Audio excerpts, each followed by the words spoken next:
আমি তো ছেলের তো অবস্থায় আছেন চলুন আমি তো ছেলের তো অবস্থায় আছেন চলুন মুখের থেকে ফেলান ওগুলো আপনি আমাদের ছেলে আপনি কি অবস্থায় আছেন দেখেন তো মুখে কোনো কথা বলতে পারছে না মুখে তৃণমূলের কাউন্সিলর এটা আরে চল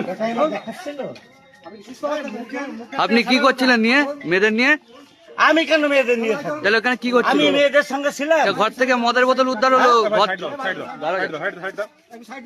হ্যালো ভাই, আরে আসুন আসুন। আরে চলো, আমাকে পুলিশ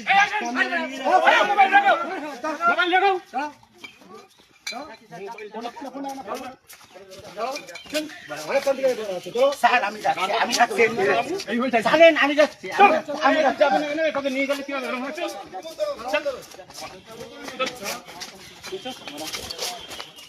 ভালো হবে কি ভালো কাজ করছিল এখন ভাই আমি জানতাম